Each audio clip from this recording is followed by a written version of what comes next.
肝其中一個引起嘅咧就係降血脂嘅藥，降血脂呢個係知道㗎啦。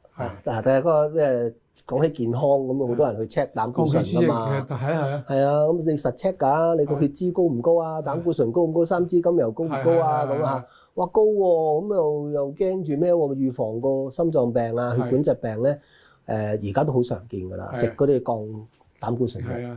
咁但係大家亦都知道啦，嗱，即係唔想太多人太驚嚇，就從下個冇人再食降血脂藥。降血脂藥係其中一個引致脂肪肝嘅原因嚟，係會嘅，呢個係已知㗎啦。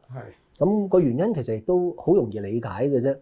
你血入邊嘅脂肪膽固醇高，如果佢喺個血液度流通咧，就會積聚喺個血管壁度，咁就會引致血管阻塞，係咪？咁你唔想，咁你唯有將血入邊嘅膽固醇同埋血脂嗰個量降低佢。咁點降咧？個身體佢擺佢去邊咧？係啦，佢擺佢去邊咧？嚇，邊個器官去處理咧？個肝嚟啦。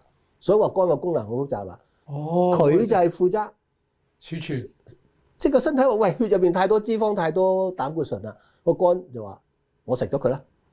咁佢就將呢啲脂肪、膽固醇咧收埋喺個肝細胞入邊。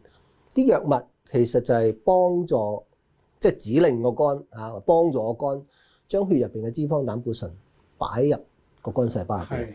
咁個肝就承受咗呢啲脂肪同膽固醇，血入邊少咗啦，但係佢咪會出現，有可能出現過量嘅脂肪積聚喺個細胞度，就係脂肪肝啦。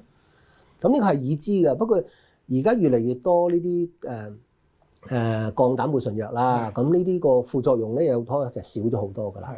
咁就出現脂肪肝嘅機會咧就會低咗啲咯。